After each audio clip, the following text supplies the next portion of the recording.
That's can a snapshot. Okay. Now you went big. I got to get rid of you. Oh, there you are. All right. Yeah, we'll trim the beginning down. All right. You went picture in picture with yourself. Oh, nice.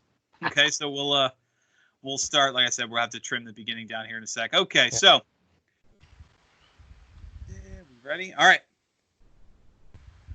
Evening, everyone. Welcome to a special edition of the Refs Roundtable here on Wrestling with the Future. I'm your host, Dan Sebastiano, joined by filmmaker Mike Messier. Hey, everybody. How's it going, everyone? And WWE superstar Rico Costantino. Rico, thank you for joining us. Thank you for having me. Hello, everybody. You know, the Roundtable was originally started by an old friend of mine, Jeff the Ref, who is no longer with us, and I'm going to continue hosting the show in his honor. The idea of the Refs Roundtable was a conversation of everything sports and entertainment. And it's funny we talk conversation because what is the old rule of thumb? Two things you never bring up in the conversation with your friends or family are politics and religion. And that's the topic of today's conversation. We're going to talk politics and religion in sports entertainment. Rigo, you seem like you want to add something? Yeah, you had 2 out of 3. You talk no politics, no religion, and no sports.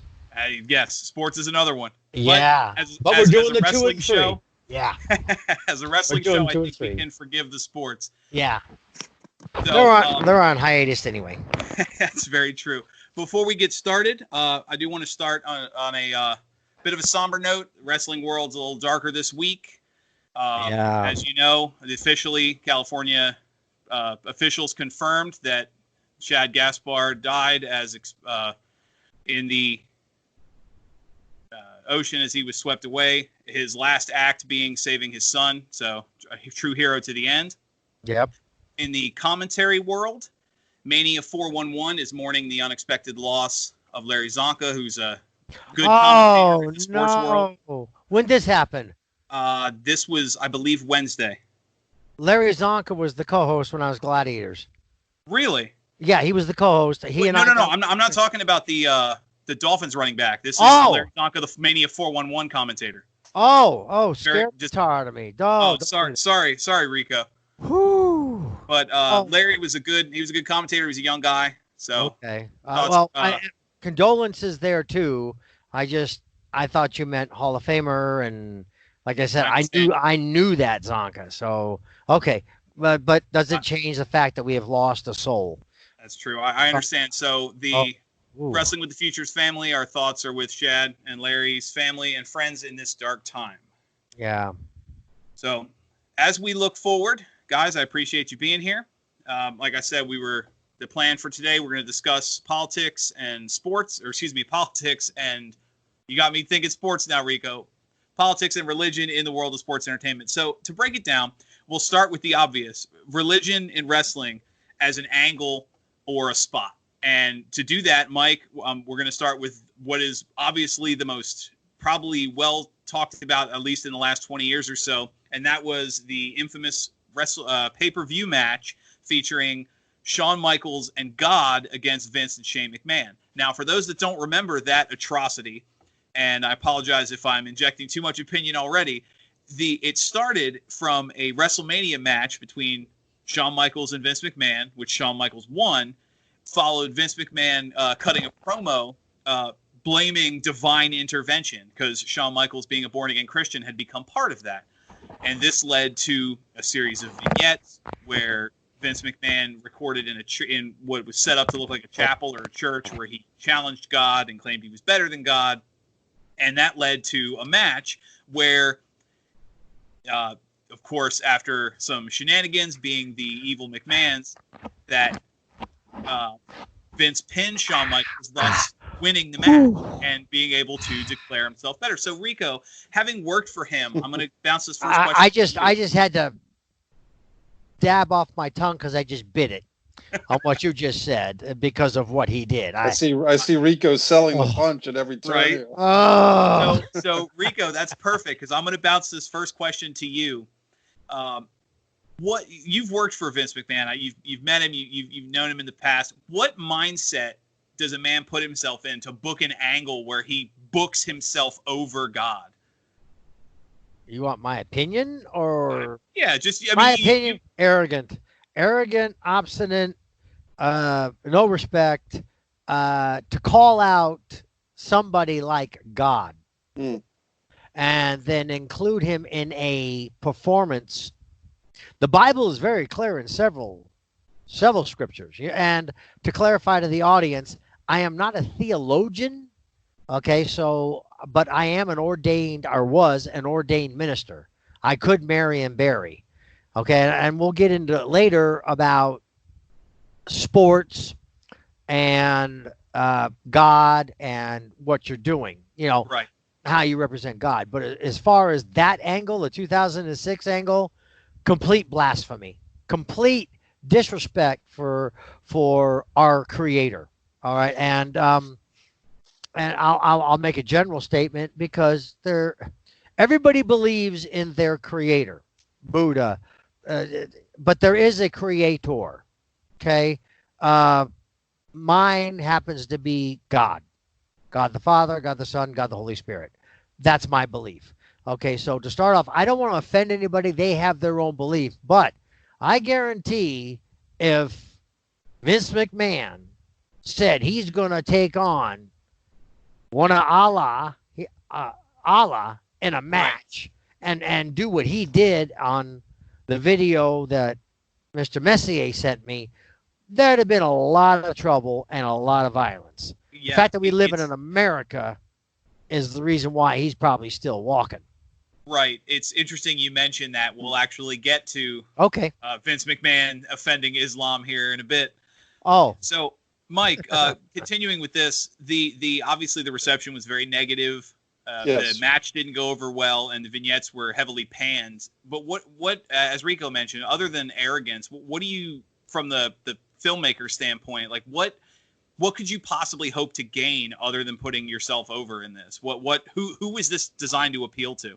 As a Christian myself, you try to look. I'll try to look at possibly the positive of that storyline that was not terribly well conceived or executed, which is if you're exposing this storyline to say 2 million people, and say 20 people say, how come Vince McMahon and Shawn Michaels are talking about God, and how come Shawn Michaels is getting on his knees on the the Titantron entrance every time he comes to the ring?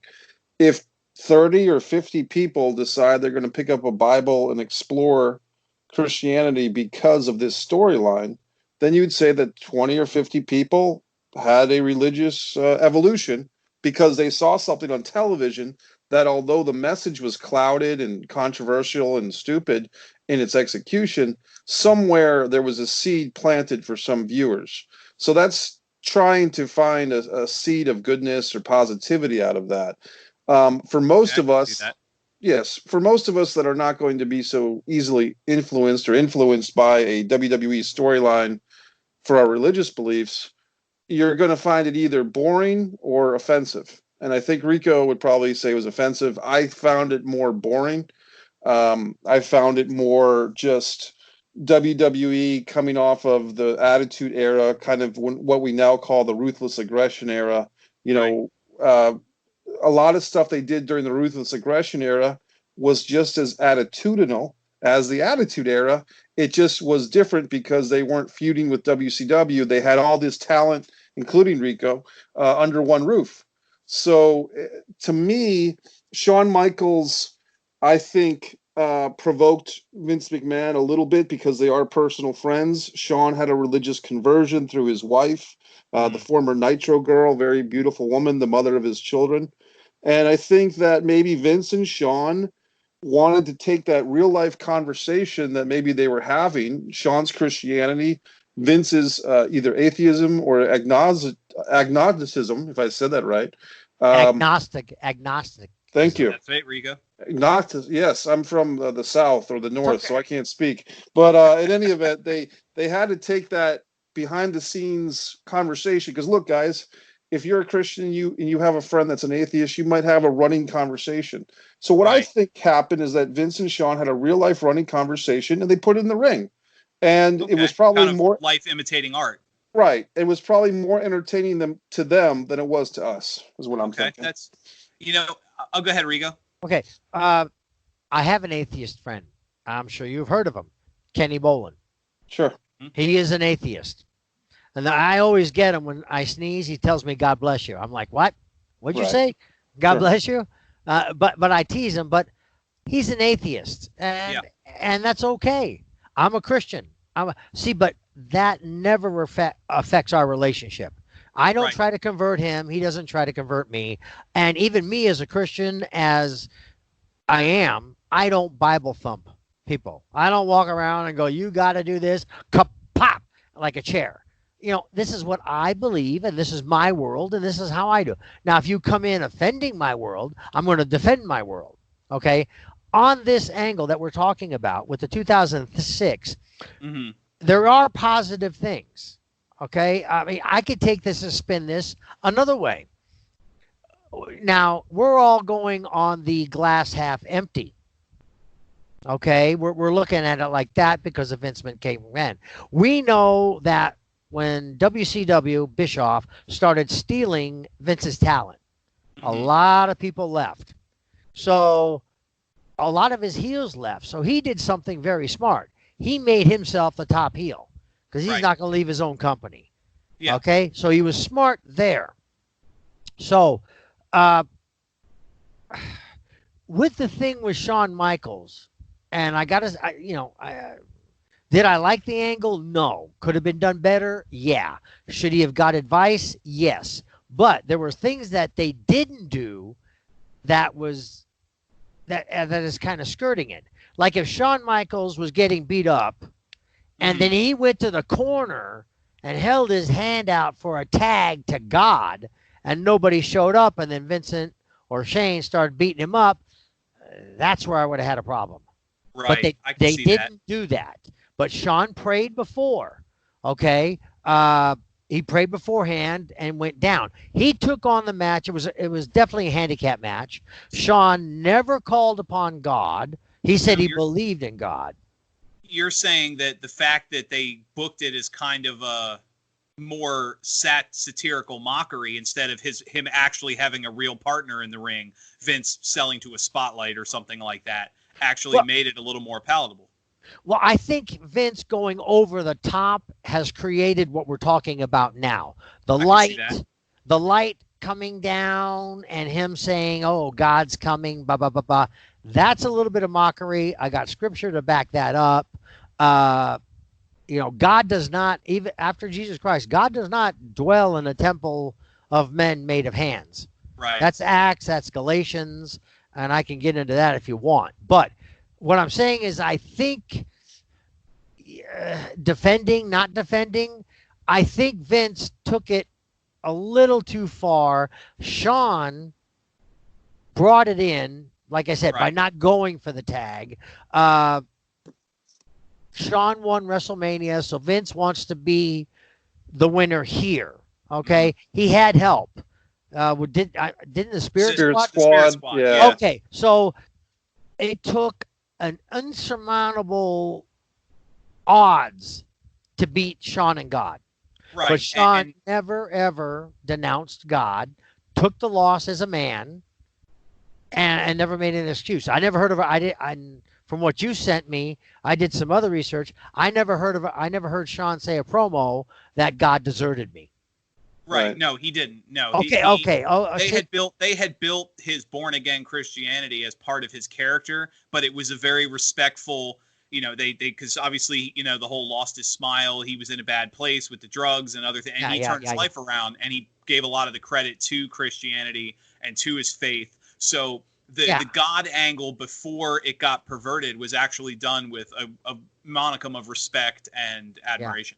Yeah. Well, and like I said, half full, half empty. Exactly. I think Vince was trying to put himself over as such a heel and such an atheist, that he mocked. Now that's against the book.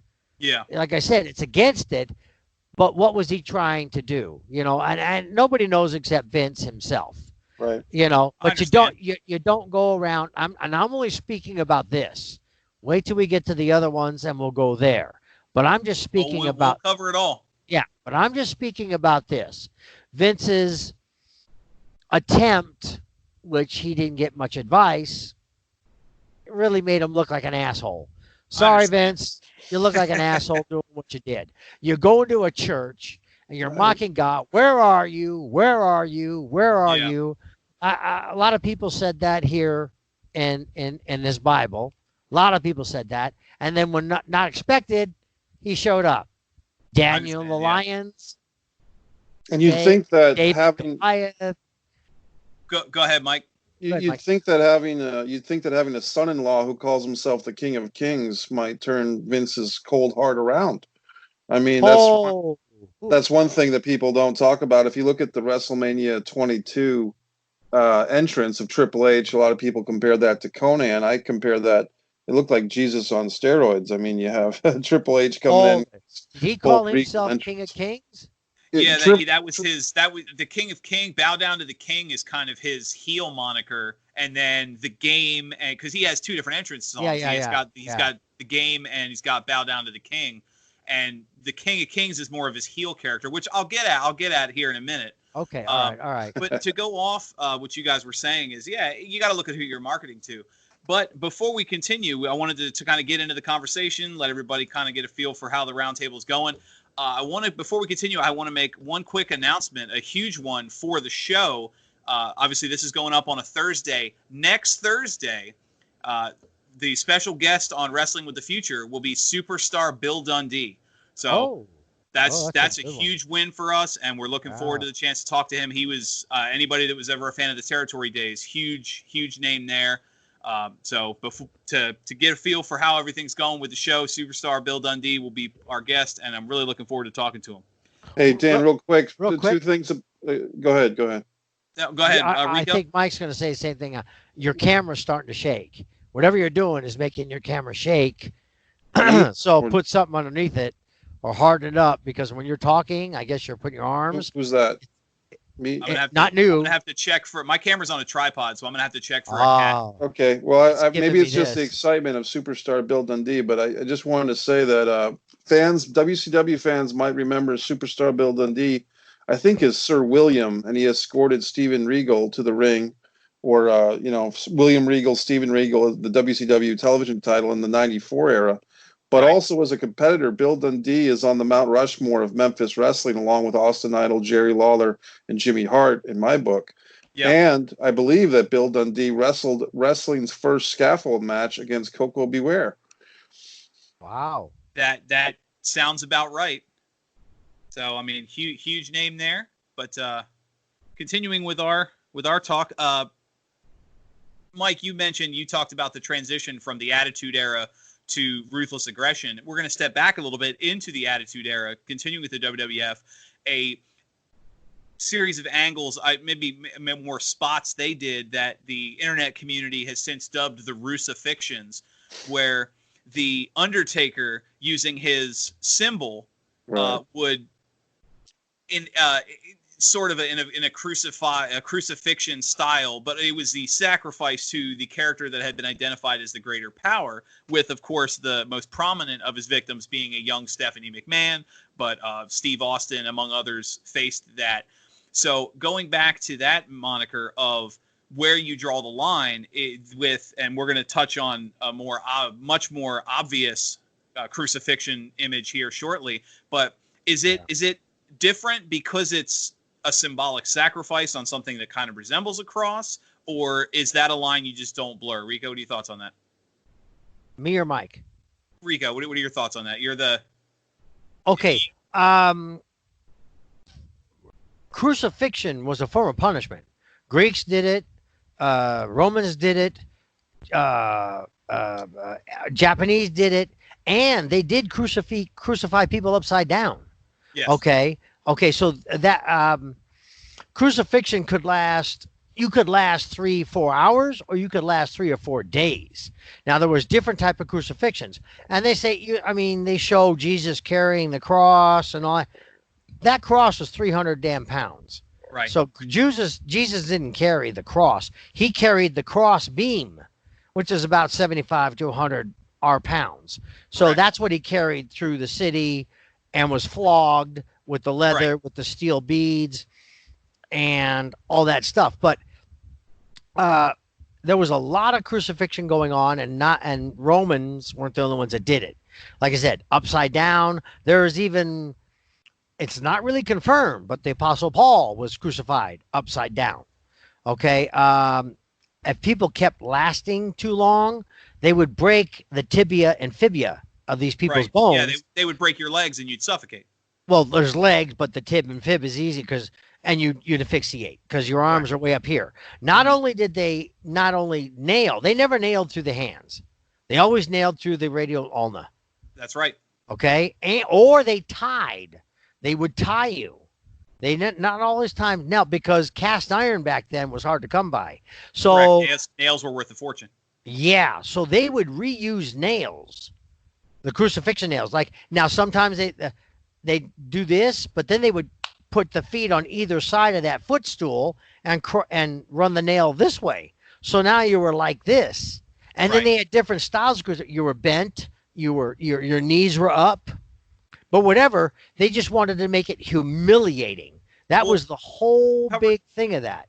So, Mikey, as Rico explained in great detail, the image of the crucifixion, with that carrying such a connotation of faith and death and punishment, do you think what do you think the mindset was back then? I know the Attitude Era was all about pushing every envelope you could get your hands on, but the mindset of using something so symbolic just as kind of I don't even want to say a throwaway, but it didn't matter in the grand scheme of the character. It was just, they could have done anything for that. What drives them? What do you think drives them to make that kind of symbolic gesture? Well, I think what drives them is money. And I think in the Attitude Era, we're talking 97, 98, 99, there still was, throughout those years, no matter which side was winning, WWE or WCW, WWF at the time pushed the envelope, inspired by ECW, pushed the envelope as far as they could, because of their relationship with the USA Network as compared to WCW and the TNT and TBS networks.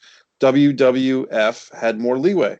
So they took advantage of that. And the culture for kids growing up now, this was the era of South Park. This was the era of Howard Stern, Private Parts being the #1 book in the country. Right. The late 90s, in the wake of the death of Kurt Cobain, Tupac Shakur, Biggie Smalls, pop culture was pushing the envelope hardcore, and in a way that not even today, I mean, just now we're seeing on AEW swearing and on WWE swearing, but we hadn't seen that in like 10 or 15 years in wrestling. So in the late 90s, the culture was push the envelope. The Undertaker, my theory on this, guys, is that The Undertaker had been a very favored wrestler for a long time at this point, for about 10 years in WWF. But when The Rock was a super popular babyface, when Austin was a super popular babyface, you had to have a couple of heels. And and Foley became a super over babyface with The Book and Have a Nice Day and Sacco. So they had to take The Undertaker, who was kind of the last man standing of the end of the golden era, the late 80s, early 90s.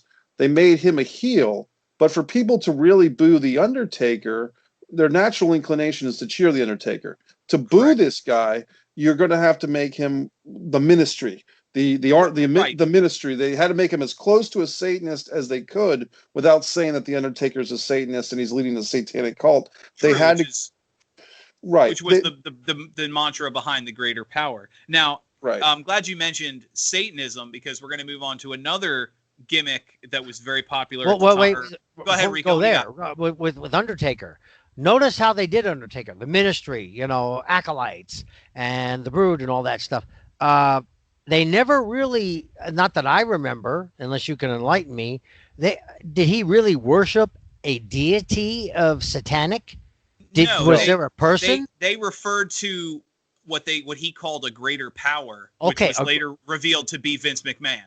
Okay, so it was. So there was no. No, there was no. I mean, you had the ministry tone of the acolytes with the symbols on their chest and Midian with the star on his forehead, but there was no direct say something I will mention in a bit here, Kevin Sullivan in Florida, where he was literally speaking in tongues, devil worshiping. Right. So this is where I think Vince pushed that envelope, but pushed it okay. He is trying to get somebody who is a face, trying to get him to a heel. Right. So, like I said, crucifixion was the form of punishment back in that day. So when you put Stephanie upside down, or you put her on a cross, and you didn't do certain things, I think that is okay. You're trying to show a heel. He has a group.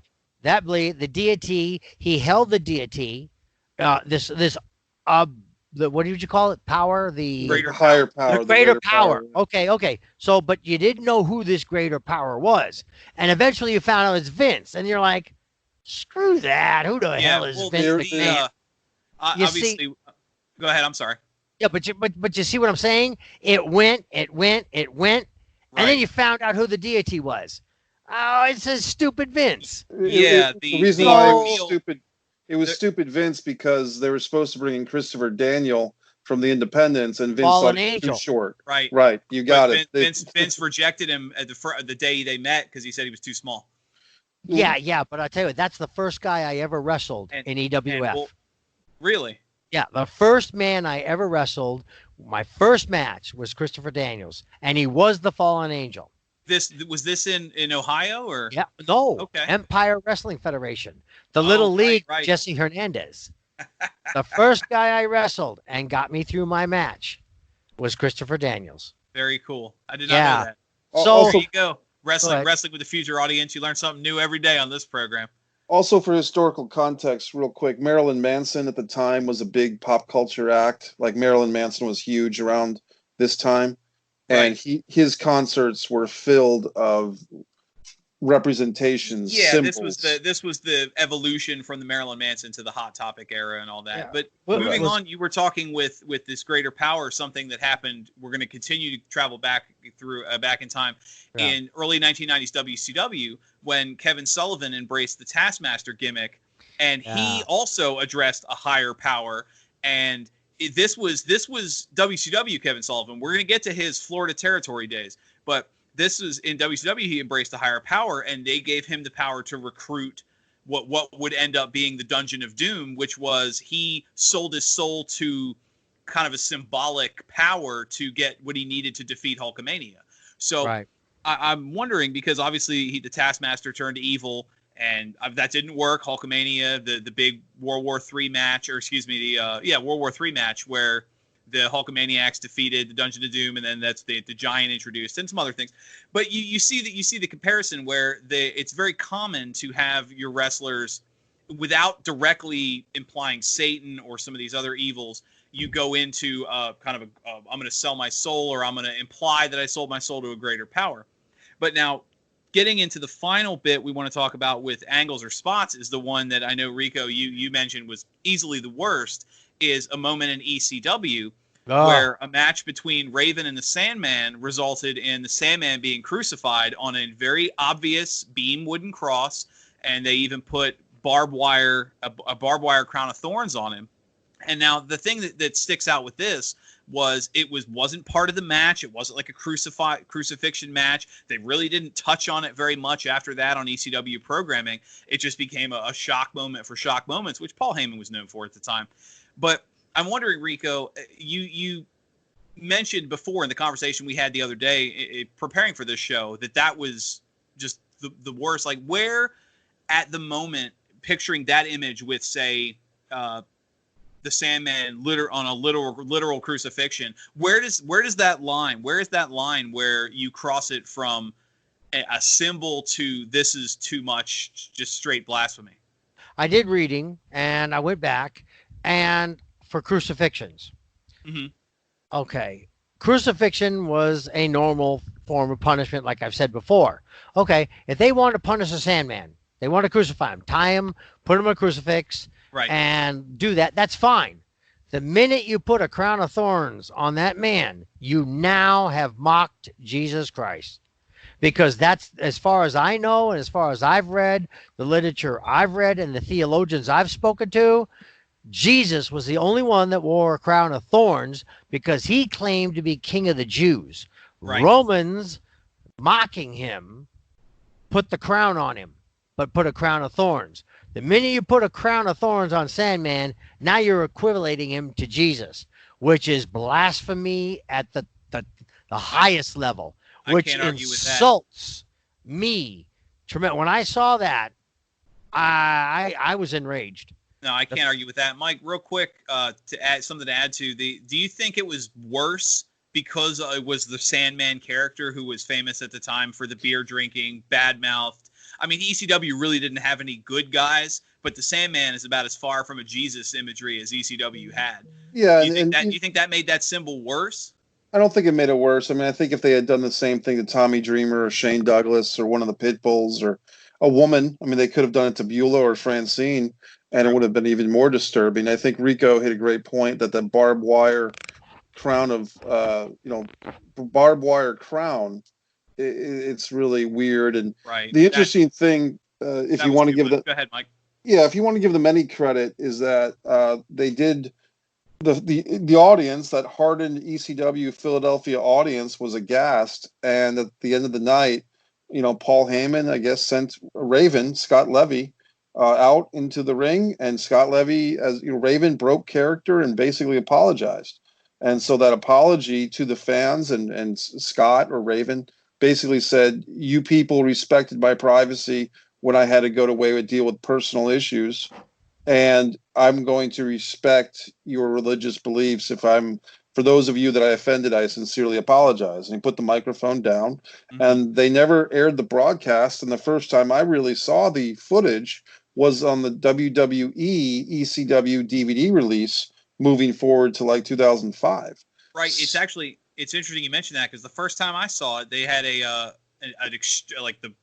worst or best of, I guess, whichever way you want to look at it, of ECW a couple years back. That was the first time I'd ever seen it.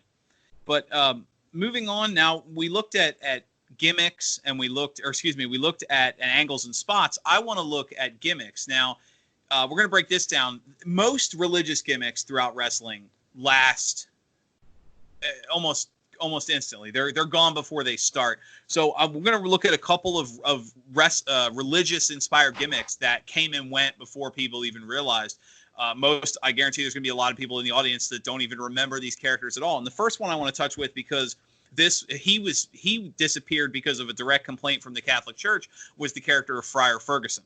Now, Friar Ferguson, if you guys remember, was just a fat, goofy, evil monk.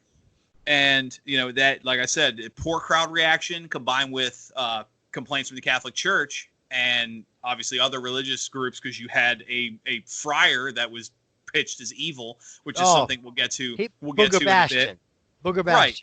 Bastion Booger and Chuck exactly. Norman. I mean, Mike Shaw, who was actually, I believe, Makin Singh and Calgary Stampede, had some of the best matches with Owen Hart as a big man. But you're right, Dan. He was repackaged several times by WWF, and Friar Ferguson is one of those characters that didn't make it. Correct. Now, another one can I say something? Sorry, real go ahead, quick? Rico. Okay. Yeah, of course. Now, I'm just to back up what I've been saying and what we've been talking about. In Galatians, all right, chapter 6. I'm going to go to verse 6 and 7. It says, "And let the one who is taught the word share all good things with him who teaches." And 7 says, "Do not be deceived. God is not mocked. For whatever a man sows, this he shall reap." So you're going to start mocking God, whether it's Vince, Raven, whatever. You gotta pay atonement for this, whether it's here or whether it's up there. You're gonna have to do that. God's not mocked. You cannot use God as a acting tool.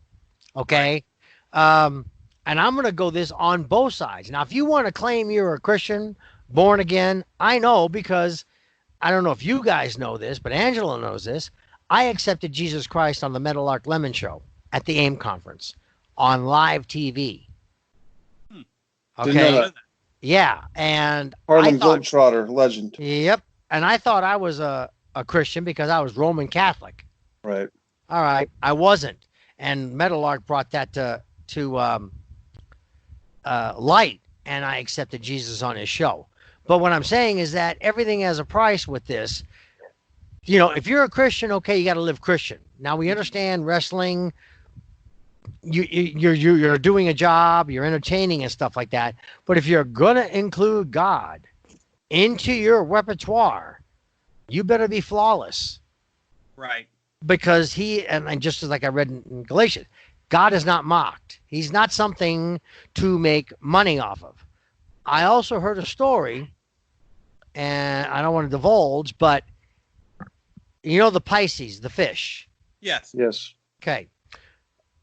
I was taught that when two Christians sat together and they wanted to discuss Jesus, everybody over there carried sticks. One would draw a line this way, and if he knew you were a Christian, he drew a line the other way, which became the fish.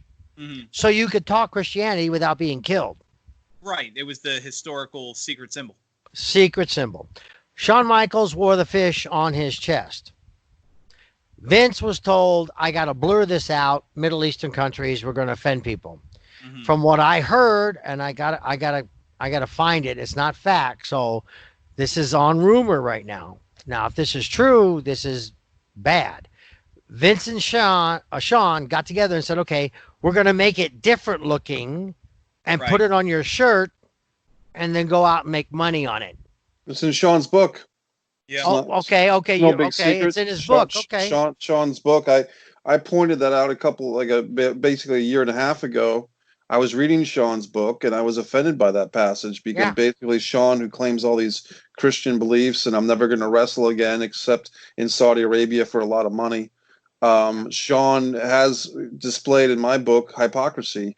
Exactly. And you know, we're not gonna touch on Saudi Arabia, but that's right. But what I'm saying is what Shawn did is blasphemy. It's against the Holy Spirit. It's against God. It's against whatever he is saying he is.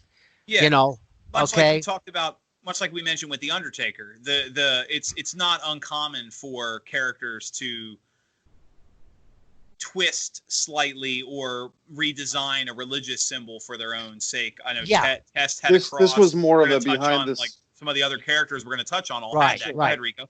But what I'm saying is the Undertaker did what he did, but in the end, he revealed his higher power was Vince. Was a person, correct. Yeah, see, it wasn't a deity. It wasn't God. See, so I think he was safe there. He did what he did with the acolyte. He did the angle. And I think that's an okay angle. You know, just because you use satanic or you use God, whatever. And like I said before, Shawn was tag team partners with God, according to Vince. Right. I don't remember in those clips Shawn saying God was his tag team partner. No, he definitely played it like he was going it in alone, and Vince was crazy. Yeah, so he was going in. Which leads to... Go ahead, God was on his side. God is on, now God's on everybody's side who accepts Jesus as their Lord and Savior. God's on their side. Okay. But like I said, which would have made it different is if Shawn was getting his butt kicked and he went to the corner to tag and then no tag. And that then God gave him the short arm. Yeah. See, and that God gave him the Barry Windham Lex Luger 1988. There you go. Dan's got such a nice outline for this show. Let's let Dan go back to the outline. But no, you're letting you guys talk. That's half the fun of a roundtable is the conversation. But as we were touching on Friar Ferguson, continuing with the offensive religious gimmicks that went nowhere, before they became the Headbangers, Mosh and Thrasher wrestled for a very short time as the Flying Nuns, which was another gimmick that went nowhere and ended up with complaints and offended people, and they ended up pulling it pretty instantly. Continuing with the religious gimmick, which interestingly goes back to what you were talking about, Rico, with changing some of the religious symbols, originally pitched as a foil to the Undertaker in the mid to late 2000s. I guess I'm trying to think when it was specifically. Mordecai. Yes. I came up with him with his white hair and his all white suit and his white cross. Now Mordecai, obviously, he ended up getting repackaged later on.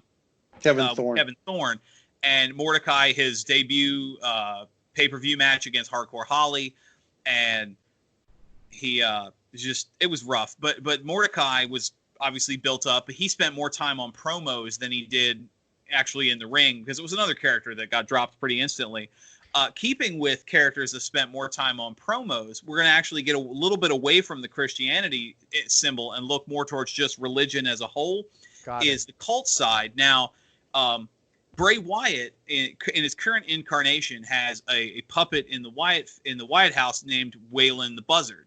Now, Mercy the Buzzard. And Mercy the Buzzard is named after Waylon Mercy, who was a character that helped he helped Bray Wyatt create the Wyatt family character. Waylon Mercy was a cult leader. He wore the shirt, he had the white pants, he had the fancy speak. That was another character that, despite being popular, at least among certain fans, it didn't really go very far. Now, continuing with that, you have Bray Wyatt, Kevin Sullivan. I'm curious. I'm going to ask Mike your thoughts on this, since you tend to have the narrative opinions. Is the cult leader is usually booked as very common. It's not, I would say, very common, but it's not an uncommon character to be the cult leader, the sharp tongue. However, in the case of Bray Wyatt, in the case of the Taskmaster, in the case of Waylon Mercy, they're always booked weak, and I can't remember a cult leader ever winning a feud long term.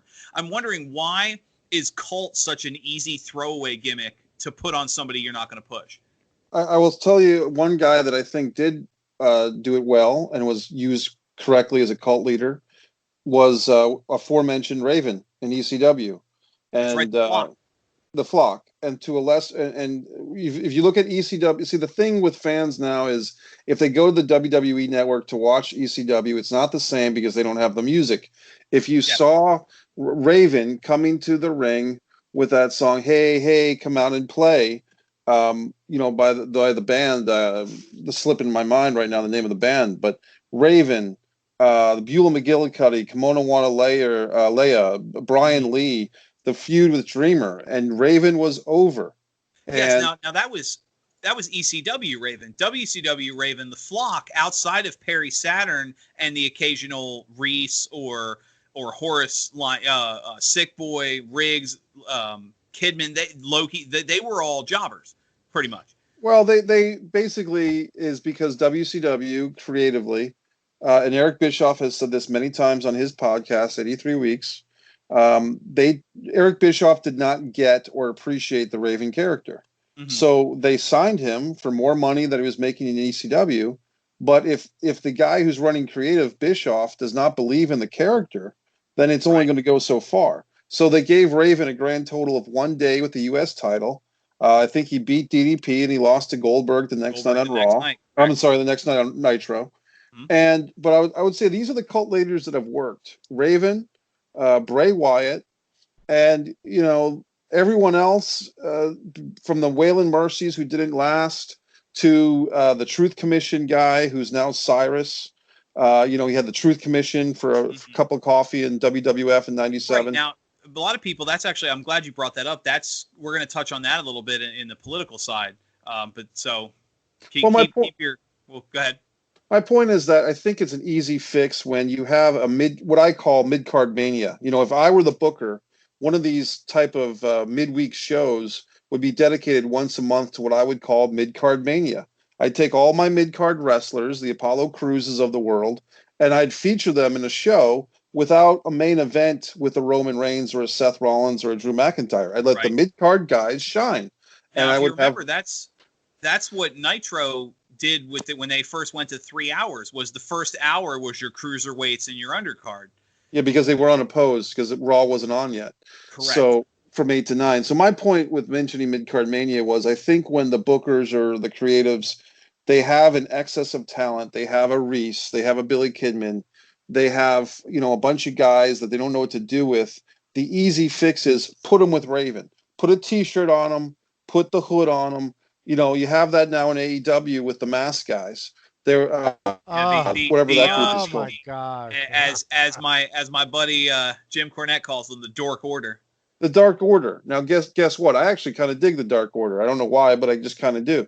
But you take a bunch of bums and you put them in masks and you say you're the Dark Order, and suddenly you've gotten guys who knows, maybe they're the younger brothers or the young boys, as it were, of the wrestling group, and they give them something to do. Now, so because it creates a touching on dichotomy. right. What's that? It creates a dichotomy, just like they did with Kane. Kane was Kane with that mask.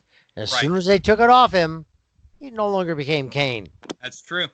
So now Bound you to got a become bunch of Mayo. guys. Yeah, now you got these guys in masks, which creates a mystique, a dichotomy, and you can do anything you want with them. So Now, go ahead with the other thing. Let me ask you something, Rico. Touching on the what Mikey was saying, if you have these cult leaders who maybe work, or even if they're someone like a Raven or a Bray Wyatt who can carry their own in the ring and on the mic, if you book them or if you fill their cult, their stable with losers that amount to nothing, that creative has nothing for, or in the case of the Dark Order, that the heaviest one is like 110 pounds, where they're not a threatening presence. Do you feel that weakens the character? Well, we're going to go back to Raven ECW. I'm going to say he had a lot of input on what his character was going to do, and that's why it was so successful. As soon as they put him somewhere else, somebody got the great idea that they had a better idea than him, but he was making it work over there. Why fix it if it's not broken? He had a system, and it was working. You brought him here for more money and all this stuff, and now you told him what he was going to do. Raven knew what he wanted to do. He knew how to get to the crowd. He had the psychology. I don't care what you're doing, okay? Mordecai, okay? I knew the guy, okay? They did to Mordecai what they did to me. You're the stylist. Okay, what kind of stylist? Am I a hairstylist, foot stylist? But they just said, work it out, flesh it out yourself. Well, they did the same thing to Mordecai. And unfortunately, at that time, at his age and his experience, he could not flesh out a Mordecai character. Mm-hmm. If you'd have gave it to me and you told me you wanted a Mordecai character, I'd have fleshed out a Mordecai character, because I'm like I said, and I've told you and I told Mike and I even told Angelo, the characters that Vince told me to do is exactly 180 of my personality. Right, which goes to what you were saying, and we talked about before, Rigo, with the best wrestlers being yourself turned up to 11. Yeah. Which I'm curious. I'm glad you brought that up, because that'll be a good stepping point for the next part we're going to talk about, is the religious characters that actually stuck around. These are the characters that worked, and some of them obviously maybe inspired slightly by the person being more true to who they are. So the first one we're going to look at, we talked about him already. This was in the Florida territory, and this is probably the best or worst example, depending on how you feel, is Kevin Sullivan. Kevin Sullivan in the Florida territory was a literal devil worshiper. He wore makeup. He spoke in tongues. He talked about Lucifer. He was a literal devil worshiper who sold his soul to try and be better in Florida.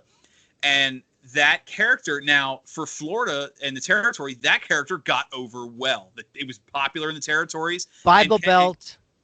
What's that? Bible Belt. Yeah.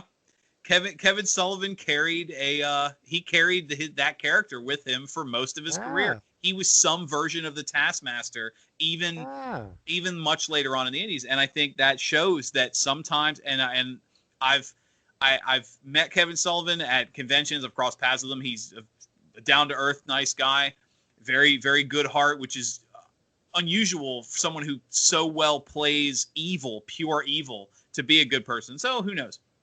But continuing with the devil gimmick, we're going to go on to one of my favorite talkers in the history of the business, and I think the second best laugh only to Ted DiBiase, is a guy by the name of James Mitchell. Now, James Mitchell ran the character the Sinister Minister, he called himself. And I saw a little bit of that. Correct. He was a manager in several promotions, and he always had the red coat, and he had the beard, and he very much...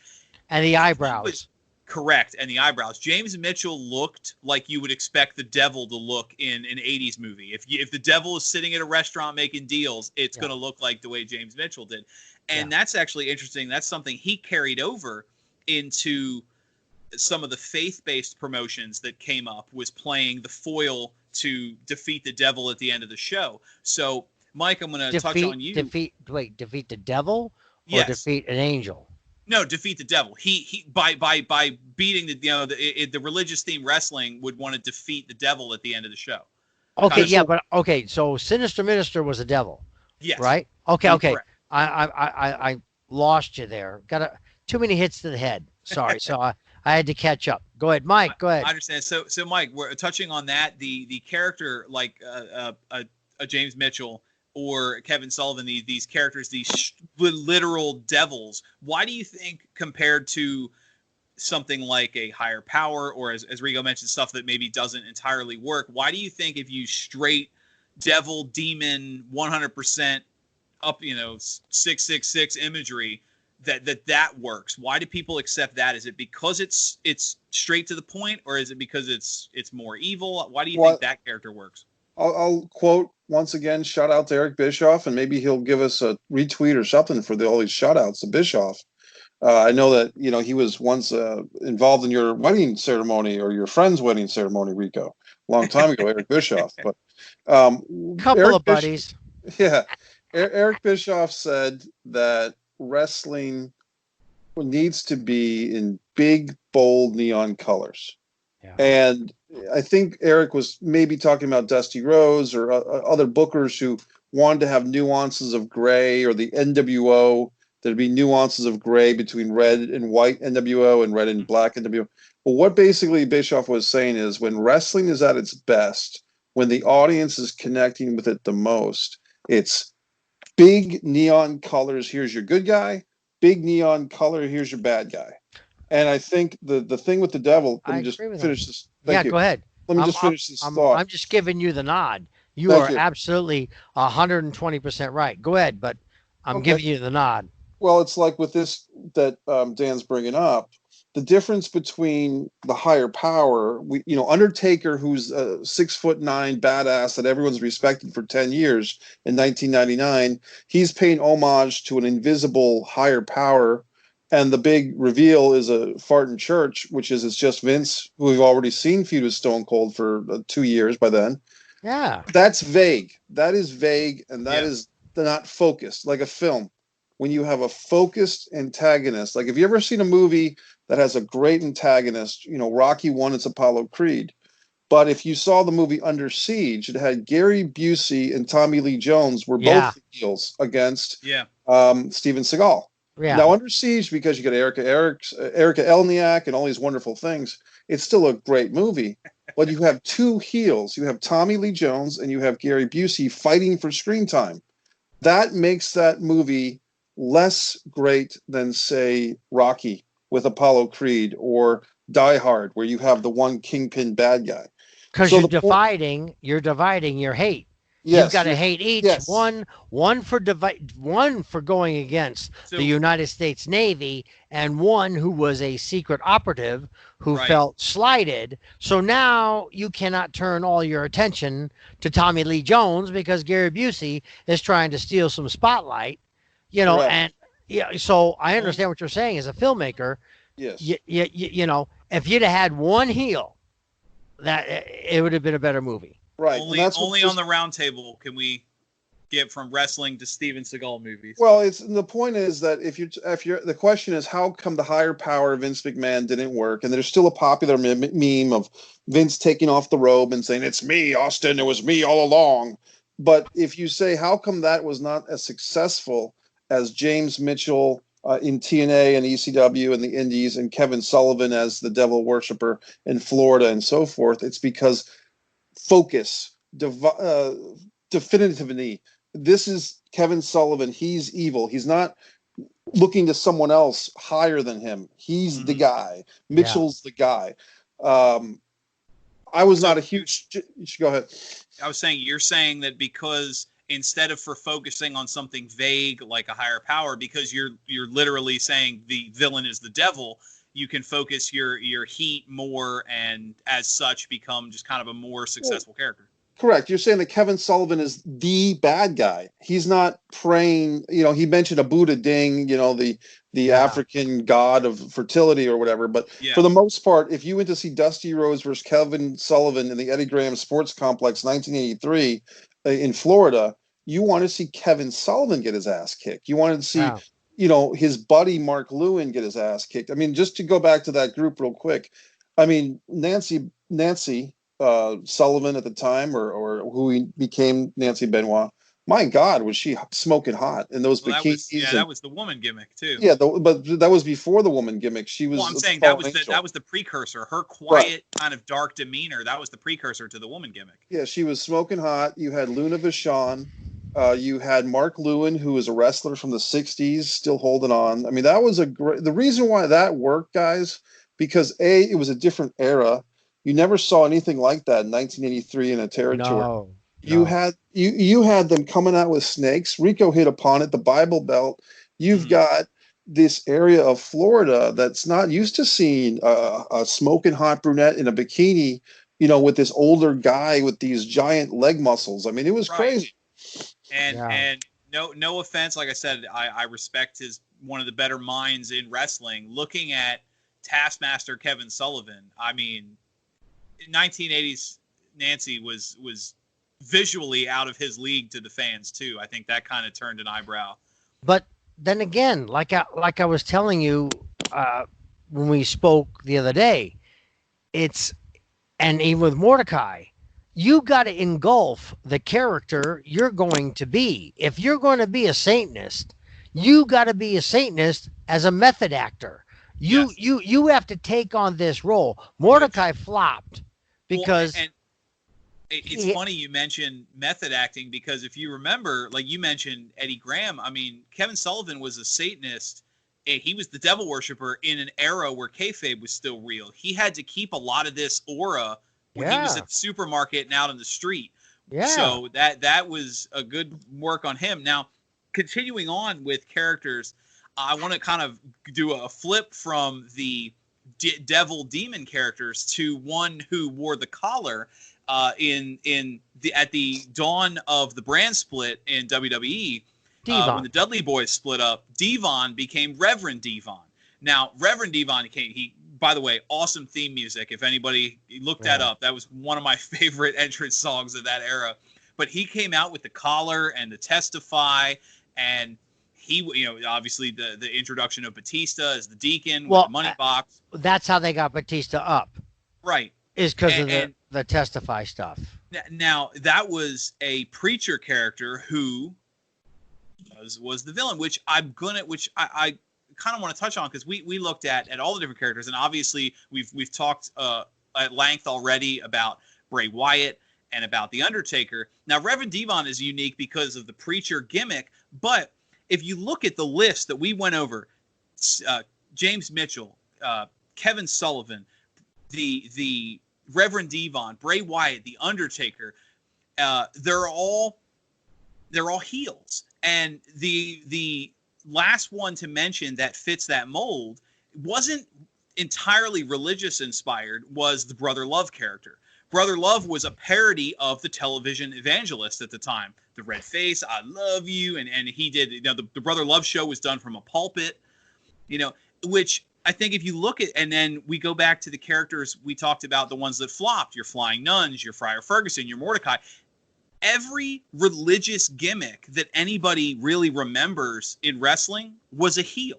Yeah. And now, Rico, I'm going to ask you, as a man from the business who's had to sit and think gimmicks before, why is it when religion, because even those such as Friar Ferguson or Reverend Devon, who will wear the crosses and the collars, every time a character is saddled with a religious gimmick, it's a heel? What drives the booker? What is the mentality in the writing room to write all religious characters as the bad guy? Because that's what secular world sees them as. You got your Swaggarts, you got your Tim Bakers, you got all those people who claim to be men of God, okay, and they turn out wanting hookers, stealing money. I know Jim Baker, not Tim, Jim Baker. I know him. I've met Swaggart. I've met all these people. I was there when Jake the Snake confessed his life and gave his life to God to a minister. I was standing right there, was speaking to him. Mm-hmm. So I've seen this. And with Steve Martin, the movie Leap of Faith, he took after a certain evangelist, a televangelist, and made this movie. But he went there telling the company that, oh, I want to do this and this and this, but turned around and made this guy a shyster. Okay. Mm-hmm. And that's how America sees televangelists, except for Billy Graham. I really believe Billy Graham was and who he says he was. And, you know, I've met the Haggies, Marilyn Hickeys, Paul and Jan Crouch. I met Pat Robertson when he was running for president. I've been around a lot of these people. I know a lot of them. Okay. The America sees people like Jim Baker, Swaggart, as they use the gospel to get money and get what they want. And I've found out the more somebody preaches against the subject, that's what their weakness is. So, one's money, one's prostitution. Your opinion then is that the religious characters are marketed towards a world that's slowly viewing anyone who's overtly religious as a hypocrite or a bad person in general. Not slowly. I mean, we've got, how many proofs do we got? The characters we've covered go back over 30 years. That's what I meant. Slowly is over the course of several decades. But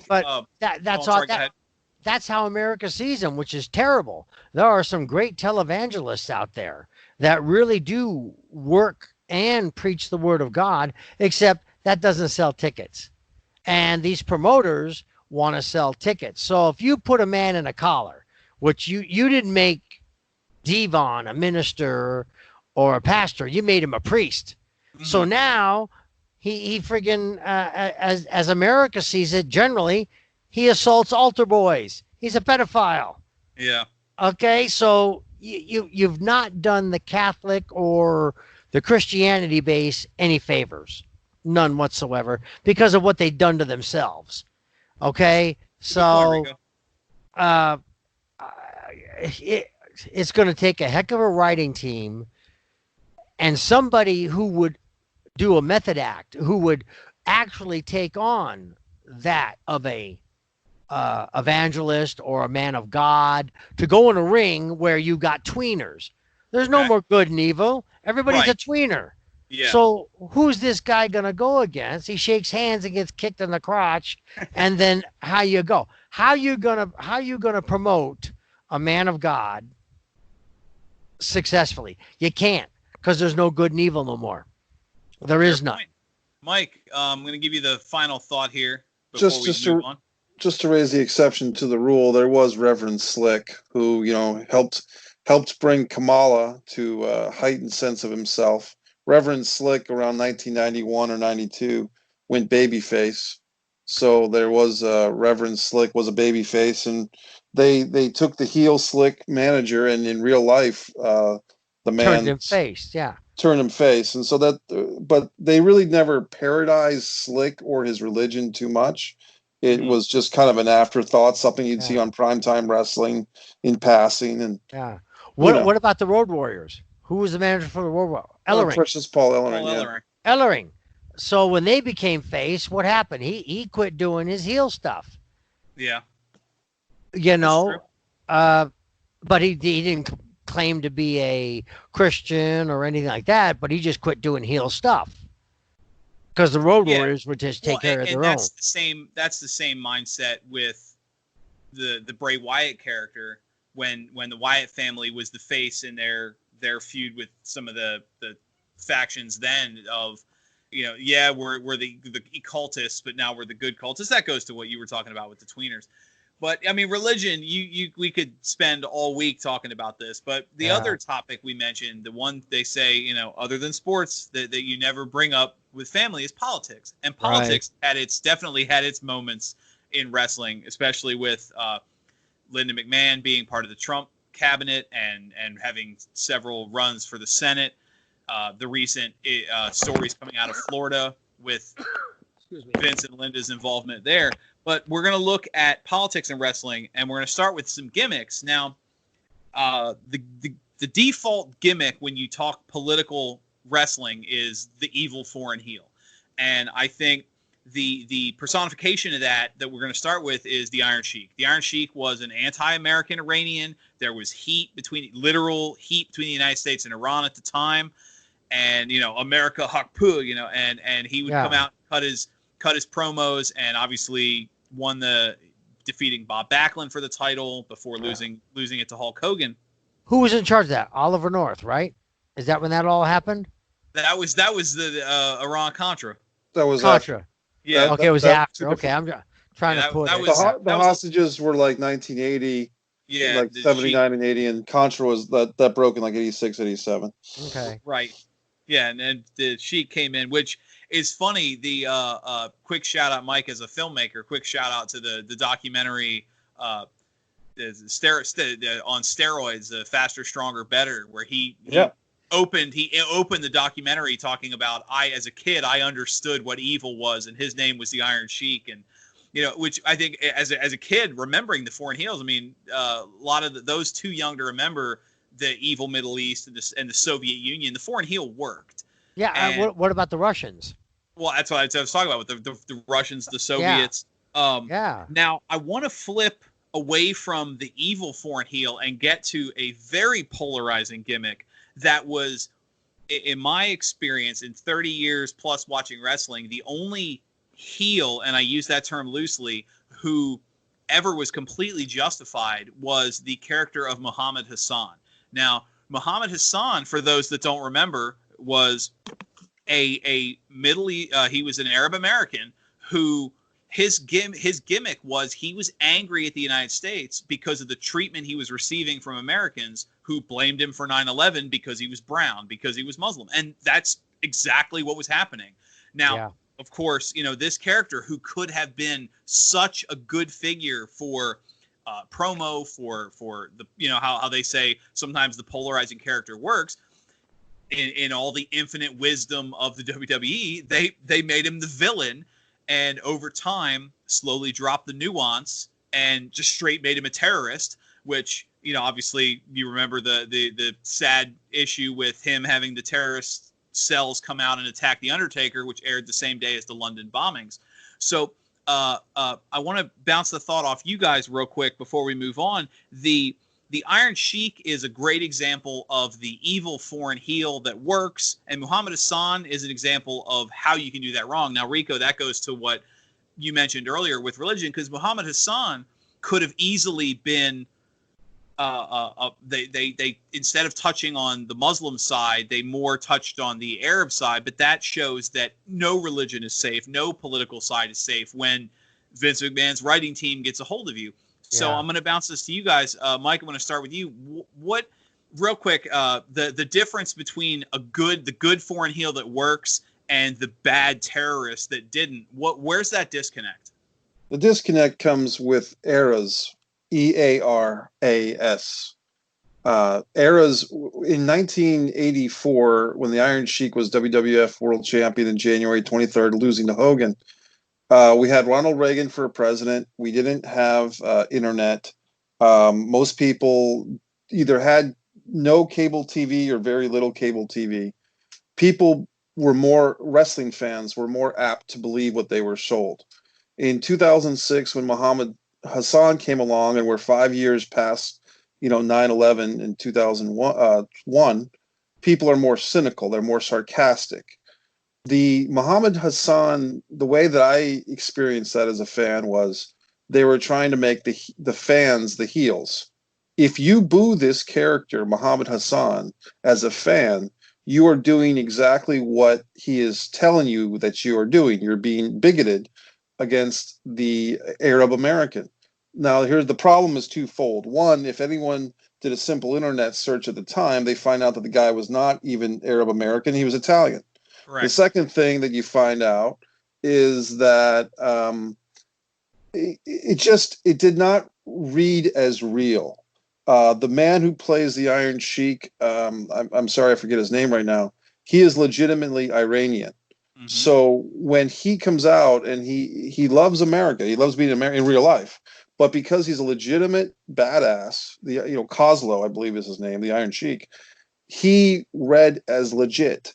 Muhammad Hassan read as a guy playing a wrestling character very well, but they were trying to do too much nuance. Once again, this was the post-Attitude Era of the post-Attitude Era. WWE was the Ruthless Aggression Era, which was kind of a weird marble of reality TV, Kardashian type stuff with, and just it didn't always work. And one thing about Muhammad Hassan is that he did have one pay-per-view main event. Him and his manager wrestled Hogan and Shawn Michaels.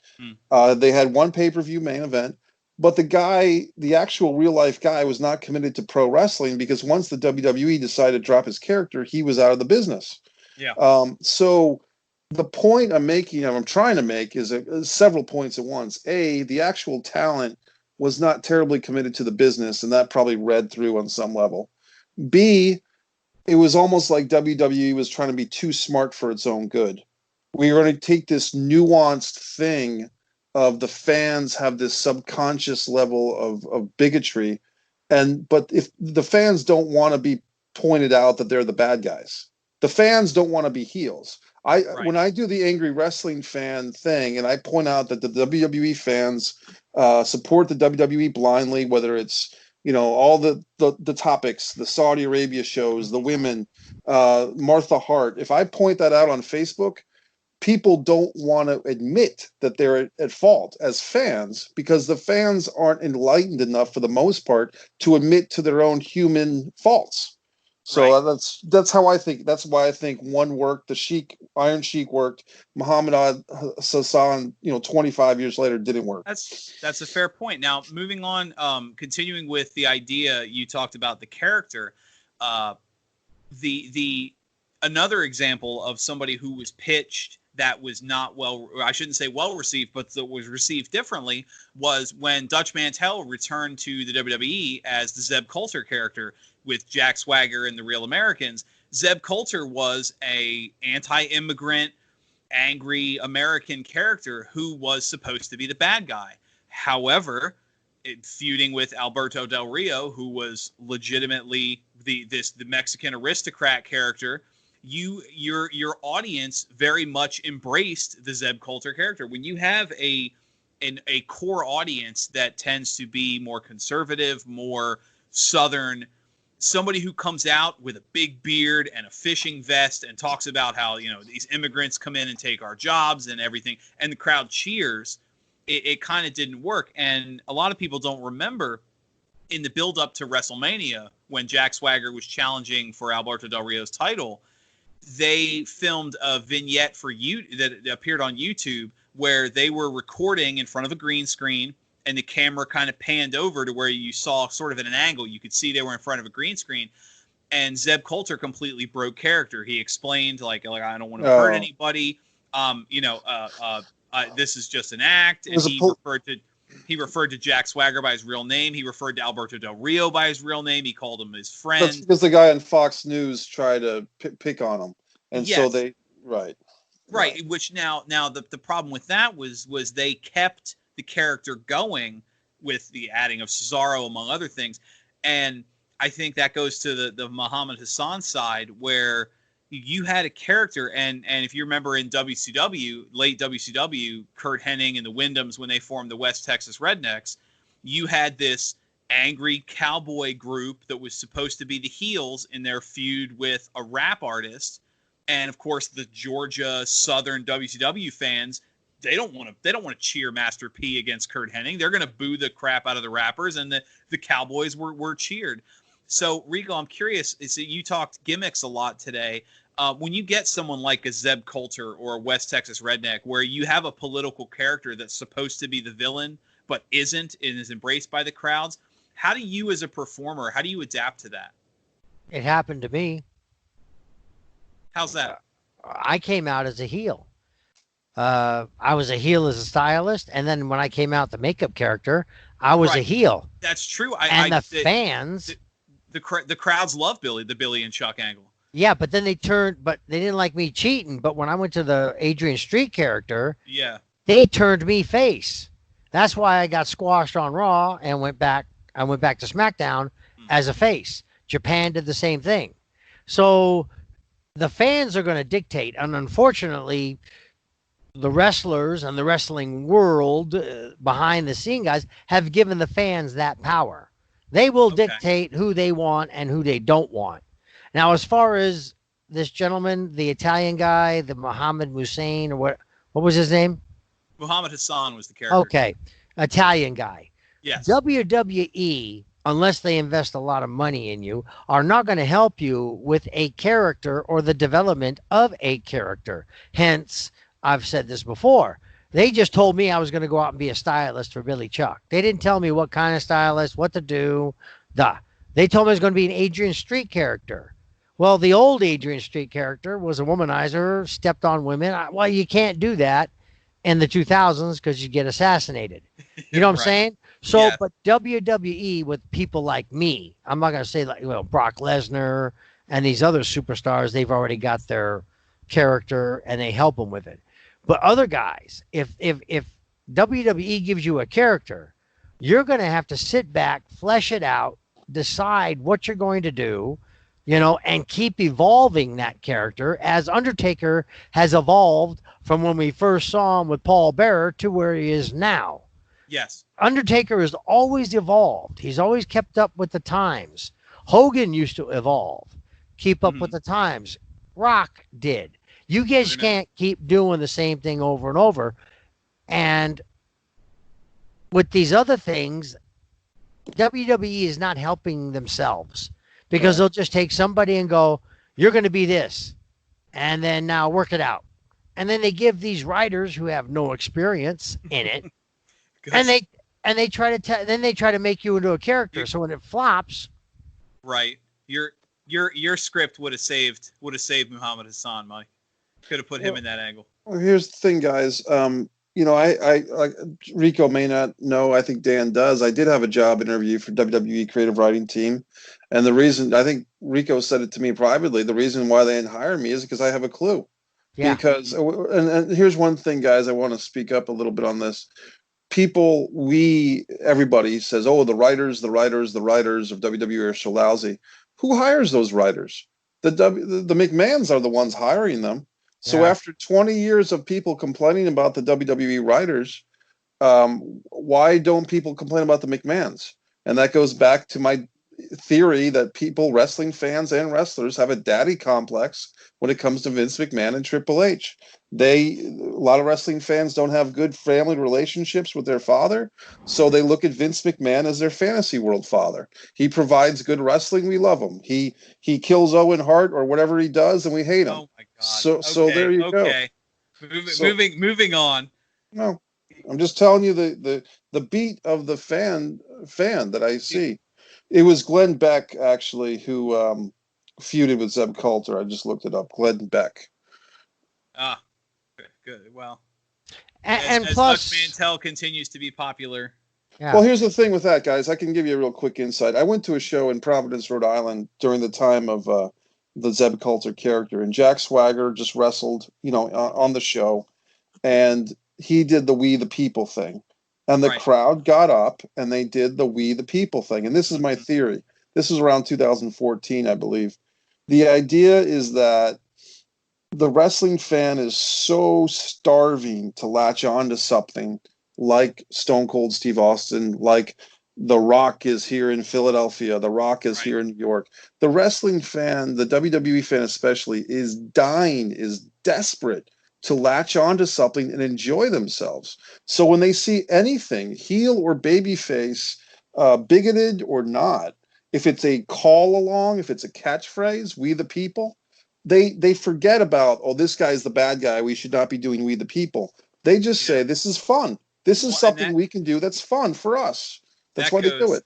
That goes to the first push when the crowd started pushing for Daniel Bryan Triple H mentioned in an interview that he didn't believe it was Daniel Bryan that was over. He said it was the yes chant that was over. Turns out he was wrong, but moving on to another popular gimmick in wrestling, something that's looked back fondly for those who remember, there was a good run of about a year or so where Bob Backlund had done the Mr. Backlund for President character. And that worked. Now, on the flip side of that, the Bob Backlund character worked. He did so great with the hybrid of the crazy cuckoo, along with the still little snippets of white meat babyface hidden in there, which I think is why it worked. Honestly, the Backlund for President character, he's the only one that could have pulled that off. Now, on the other side of the President, if you remember in WCW, on an appearance, a talk show appearance, Hulk Hogan announced he was running for president, which of course was a gimmick as part of the NWO. That ended when he came back to WCW and participated in the Finger Poke of Doom, which is still the greatest angle in wrestling history. Sarcasm aside. So, obviously you can have two different gimmicks, one that works and one that doesn't. Now, continuing with the idea of one that works and one that doesn't, we talked earlier about the Iron Sheik, the foreign heel. In WWE, when they first introduced the Rusev character, he was pushed as the Russian foreign heel, despite being Bulgarian, the Bulgarian brute from Russia. He got adopted by Russia. He had the Russian wife. He had the Russian character, the Gold Star medal. Now, Rusev, if you remember, he was thrown into a series of feuds with these American characters. He feuded with Zack Ryder. He feuded with Big E. He feuded with Titus O'Neil, who came to the ring dressed like Apollo Creed, which he knew he was going to lose that match. And then, of course, his feud with Jack Swagger, and he came out on top, leading to WrestleMania, his run with the U.S. title against John Cena, came out on the tank. And now, Rigo, I'm going to go with you here on this one. The character worked, but eventually faltered because he was booked to lose. He lost the feud to John Cena and kind of lost that momentum. Does the evil foreign heel only really work if he's winning? Can you have an evil foreign heel or a big evil foreign character at all that loses to the Americans constantly? Not constantly, because then you ruin his evilness. If he's always losing to the Americans, then they're going to go, yeah, you know what? Cena's going to beat him. Yeah, the fans will predict what's going on. Now, if he always wins, like the Iron Sheik, he held the title till freaking Hogan took it after Rocky III. Right. You see what I'm saying? If you're going to have somebody hold, like Honky Tonk Man, how long did he hold the Intercontinental title? 14 months. Yep. Yeah. Mike, until you okay over there? Yeah, I'm good. Until what? In 30 seconds, the Ultimate Warrior came out because nobody showed up. I'll take on anybody. And 14 seconds later, Honky Tonk is no more. But he was a heel. Challenge. Yeah, he was the heel, but everybody wanted him to lose, and he didn't lose. Right. And that's how you keep one of these heels. Now, about the foreign heel, the Sheik stayed for the longest time because we feuded with Iran. It was still up in regular news, and it was now in wrestling. Right. You see, I'm glad you mentioned that, Rigo, because the last character I want to touch on was my personal favorite. I'm sorry, Mike. Your video feed on my end is twitchy. Okay. What's that? Literally twitchy. Rico, are you seeing that, or are you seeing a normal feed, Mike? Oh, I see normal. I just see the flag in the back. It says "beautiful people." It waves once in a while, but everything else is fine with him. Okay. And he's waving. Seeing a choppy video connection here. So this is going to make the YouTube video a little interesting. I'm not that good looking anyway. Listen. You're nodding. You're excessively nodding in agreement with everything I'm saying. But going back to what you were talking about, Rico, with the foreign heel that worked, my personal favorite, and this is even as a kid, I thought it was such an awesome character, was in the build up to WrestleMania 7 was Hulk Hogan against a recently turncoat traitor Sergeant Slaughter. Yeah. Now, for those that don't remember that gimmick, Sergeant Slaughter, after he left for a couple years with the AWA, he came back and he was a relic of the Cold War. He was a heel in the sense that he was mad that, Nikolai Volkov and the Russians, the Americans had kind of started to embrace the Soviet Union. And that jaded edge slowly turned to sympathizing with the Iraqis during the Gulf War and his various cutting of promos. And I think the last bit there is the narrative that worked. That worked really well, at least for me as a fan. Now, unfortunately, ticket sales and history tends to say that was not a popular enough character.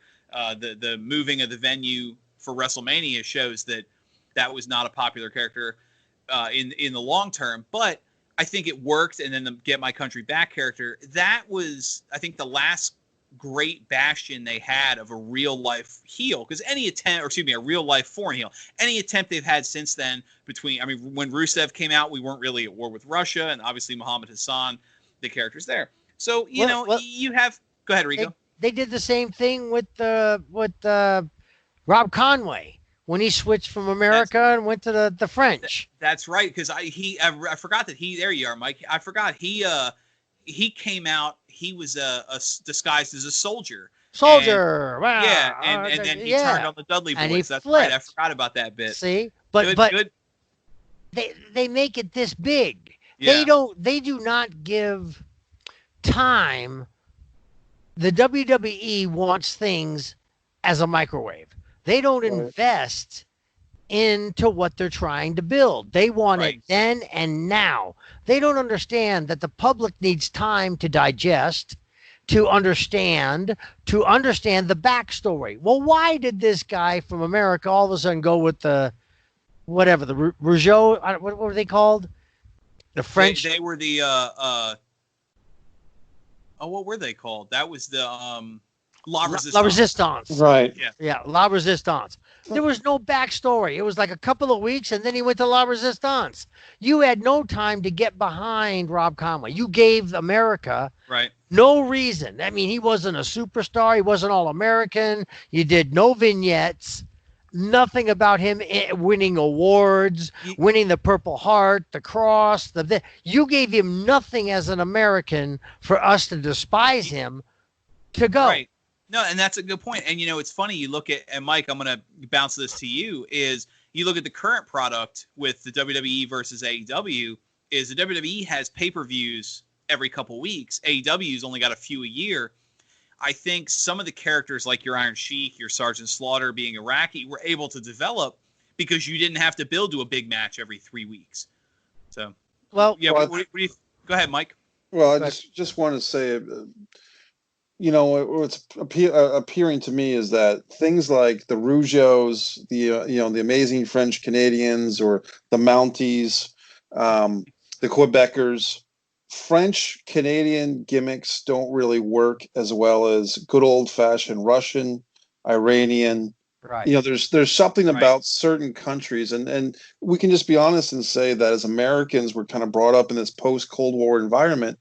Our enemies are, in our minds, not, Russians, Iranians, Middle Easterns.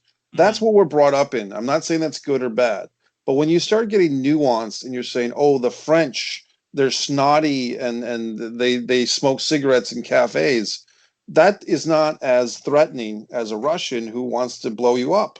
Right. So it's just simple things. But the French in France, in Paris, are snotty against Americans. I know. I did a competition show, and the further I got away from Paris, the nicer the people were. But Rico, for me as an American. Right. But Rico, the difference is 99 out of 100 people haven't had the life experience you've had that have gone over to Paris and had it. Most people in the Walmart in Jacksonville have not gone to Paris for a bodybuilding show and been treated with bigotry because they're an American. You see what I'm saying? Right. But if you grow up in any part of America and you turn on the TV and you have Khrushchev, or you have the Rocky IV, once Gaddafi. again, right? You got Gaddafi. You got what was the big African? Talk about Idi Amin. Idi Amin. You got people like that are just total dictators. Fidel Castro. You got stuff like that.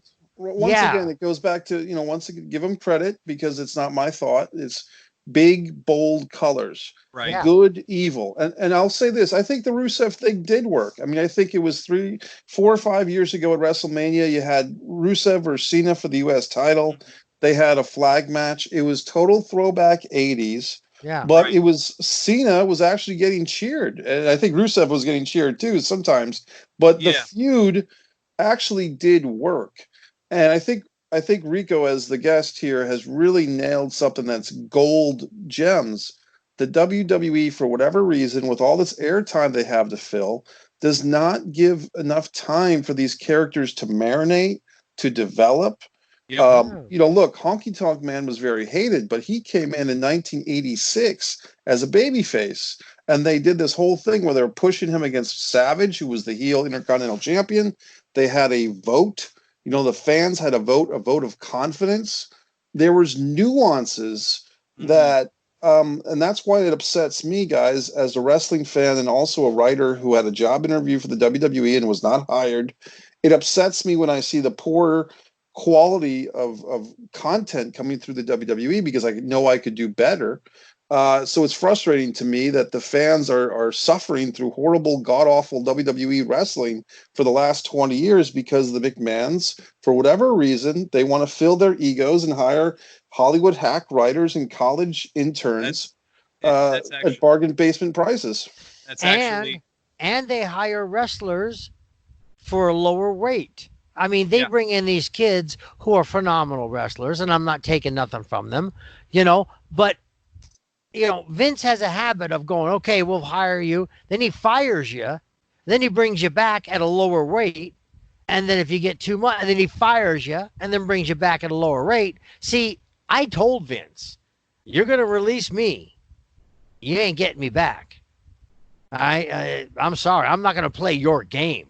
I'm not some 23-year-old kid. I'm 44 years old. You're going to pay me what I'm worth. Right. And after I left, I went back into police work and I did it. When they came back into town, he had Tommy Dreamer come up to me. Rico, would you consider coming back? I said, tell Vince no. Was this at a show in Vegas? This is when they came to Vegas and I was a cop. I happened to see Tommy at a hotel while doing my work. And I said, tell Vince no. He had me once. That was it.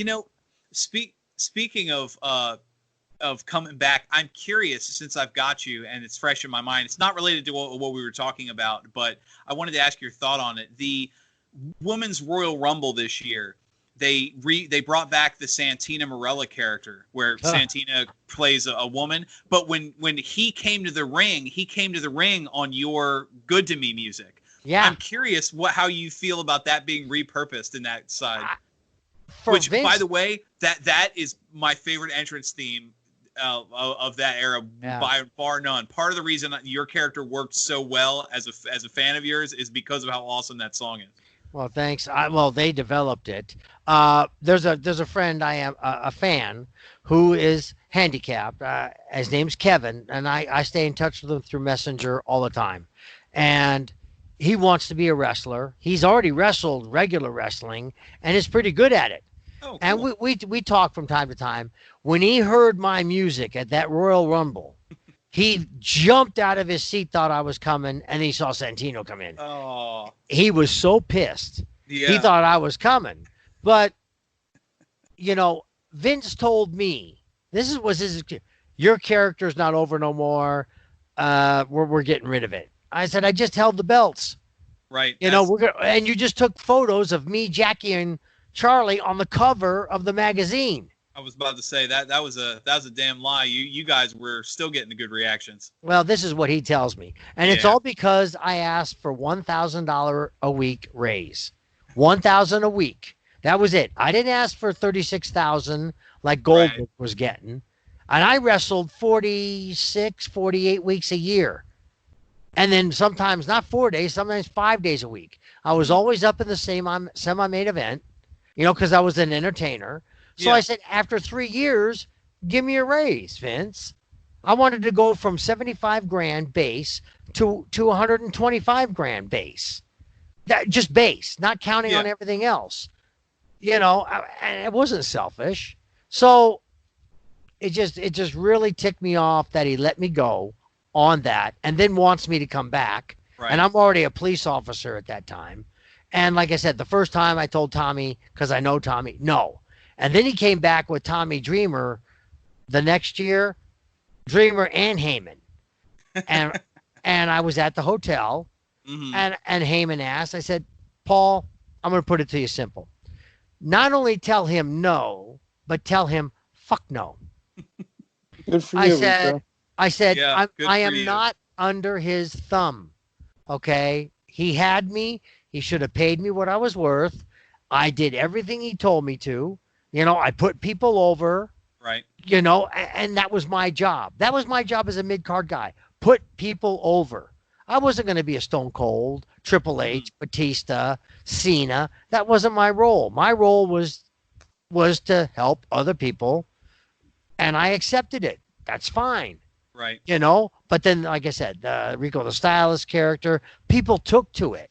Rico the makeup character, it took to it. But I said, I made Vince give me time to develop these characters and make people like them. Maybe that's why I'm still remembered 15 years later. And that's the problem with Vince now with these young talent guys. They're young. They want to be on TV. They want to be a wrestler, but they don't understand the old school part of it. You got to be kayfabe. You cannot be part of Raw and then get the show done and then call the guys on the dirt sheets prior to the show and then tell them what's going to happen. And they put the dirt sheets out prior to the show being aired. Yeah. There's a lack of respect for the business of wrestling. There is a lack of just integrity. Integrity. You talk about your character, Rico. I want to finish with the final image.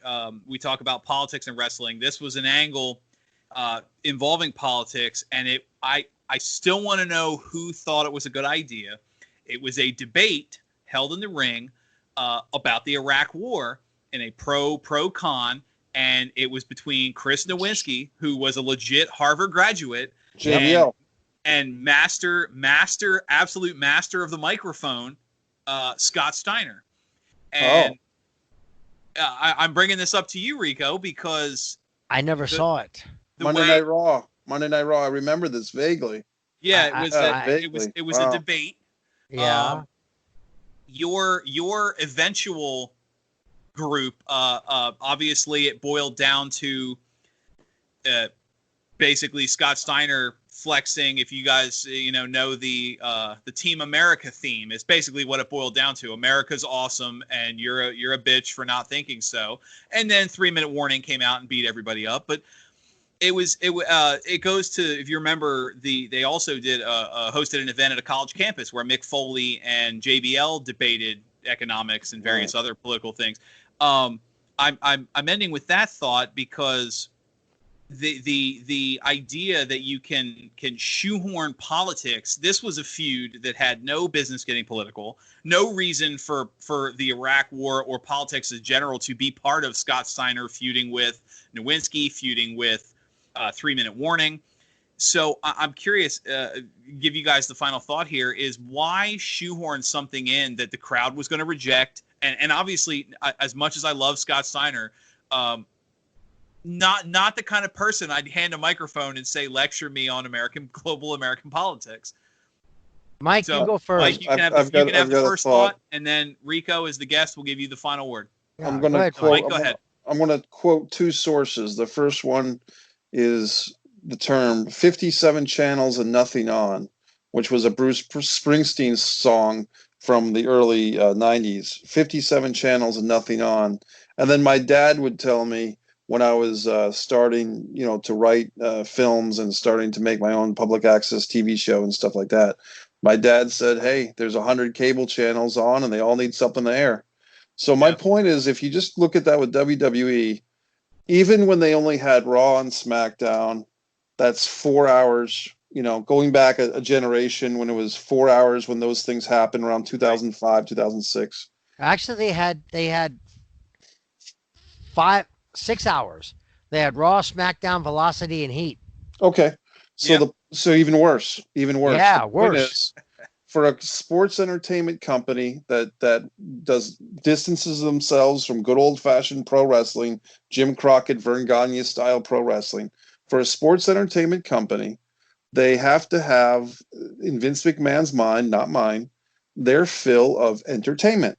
Mhm. And if it's the topic of the day, which is we're going to have a Hillary Clinton and Obama, mock wrestling match, or we're going to have Chris I Nowinski. intentionally left out the impersonator matches. That's just insulting to even talk about. Well, the point is they're filling time. And I think Jim Ross talks about that once again on his podcast, Grilling JR. At some point, as wrestling fans, we see there was a website and a book, Wrestle Crap.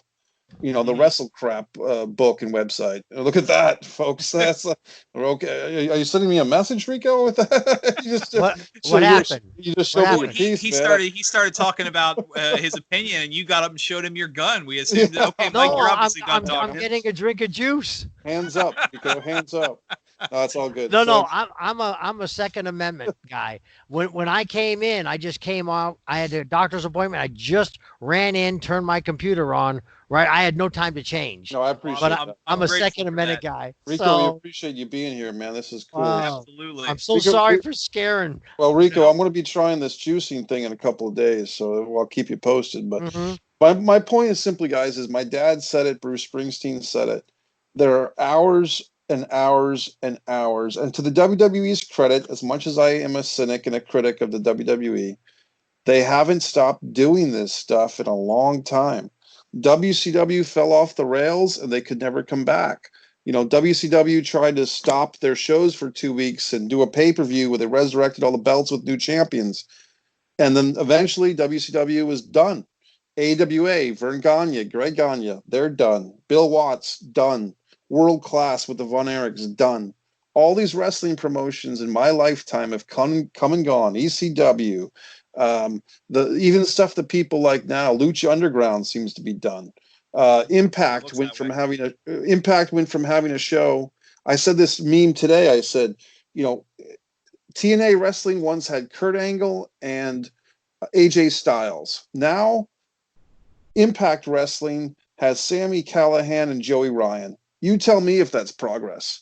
Okay? So the point is, all these promotions have come and gone. And for whatever it's worth, WWF/WWE/WWF is still standing. So I give them credit for standing. But the point is, maybe they should take a break, because creatively, they've been on fumes for 10 or 15 years. I hate to say it, but I just did. No, that's fair. Rico, I appreciate you coming. I just want to say, as a huge fan, when I mentioned you guys being over, when I was stationed out in San Diego, the barracks, the guys in the barracks, you were always one of our favorites between the stylist gimmick and then the Adrian Street. A huge fan. So I appreciate it. Because you understood it. Absolutely. You understood it. See? I got the character. Yeah. And personally, they did a bit with, I believe it was Hardcore Holly. He snipped a bit of the back of your hair. Yeah, cut my hair. That facial expression you made, Mike, you've said it before as a filmmaker. You can tell a better story with a good facial expression than you can with 1,000 words, and that sold it. So I've been a Rico fan ever since. Yeah. But so I appreciate you coming out. I'm going to give you the final word on the thoughts for the day. Well, I'm going to go with Mike here, and this is to AEW, Impact, and WWE. And one famous person said it: know your role. Know your role. Your role is a sports entertainment business. We don't want to hear about China. We don't want to hear about Iran. We don't want to hear about the Middle East. We don't want to hear about this stuff. You're supposed to take us away from all that is really devastating to us and put us in a world that we forget about it and enjoy each other again and get entertained. Okay? You cannot entertain somebody by bringing a character on and 2 weeks later putting a belt on them. Mm-hmm. You cannot tell a story about somebody. Now, they're doing pretty good with Drew McIntyre. He's got a backstory. they're starting to come up with it, and it's working a little bit. Okay, you need to get that type of thing. You can't just bring somebody, oh, he's debuting, and then 2 weeks later he's got a title. Or now you bring Brock Lesnar back after 18 times leaving, and you put a belt on him, and he doesn't say a God blessed word. He just looks at you, and Paul Heyman talks for him. Listen, I don't give a crap about Paul Heyman. I know he can talk. I know he's a bullshit artist. I want to know what's on Brock Lesnar's mind. How are you going to be the champion? Why am I going to cheer, or why am I going to hate you as a champion? Carrillo, all of them, anybody. You've got to take time to develop your characters and get away from real world. Get away from the real world. Like Bruce Willis. How many times has that guy actually saved the friggin' world? Armageddon, Fifth Element, Death Wish, whatever. How many times does he actually do it? He doesn't. But everybody loves him as an actor because he knows what he's doing there. Yes, it's cut, take 2, take 5. The Expendables, they're all old, washed up actors. Every one of them. But I think that's the appeal, though. Because they're old, washed up actors. Exactly. People want to know what they're doing. Look, he can still do it. Right. Stallone, Statham, all of them. Dolph. They can still. I'll tell you, if Dolph. And you see that with the older wrestlers too. If they could still go, a Hogan Flair match would sell out over anybody that's wrestling today. You want to know why? Because they know how to tell a story. Exactly. They know, and if you let the wrestlers, Hogan and Flair, build it up, have a couple of matches, interfering, yes and no, or a talk, or just sit there and badmouth him. Right. Yeah, he thinks he's got it. I could have beat that guy. I could have beat that guy in 2 minutes. Yeah. And then you ain't nothing. You're old. And then all of a sudden now you got this feud. But that's just an example. But you got to take people away from reality, because you know what? Reality right now sucks. Reality is depressing. And a lot of people don't need more depressing upon depressing. Yeah. No, you're right. Now watch WWE put some Chinese guy in, and all of a sudden now he's the champion. The next women's champion is going to be coronavirus. You the 2020 themed character is going to debut in a couple years here. You watch. But no, Rico, Mike, I appreciate you guys coming out. We've said a lot today. Quick shout out, Mike Messier can be found MikeMessier.com. You can find Wrestling with the Future. The Wrestling with the Future podcast is on Facebook. Where Wrestling with the Future podcast is on Twitter at Wrestling Future, no G. I am personally on Facebook at @theman_WWTF. For Wrestling with the Future, for the Refs Roundtable, we said a lot today. I'm Dan the Man Sebastiano, and I will see you next time I have something to say.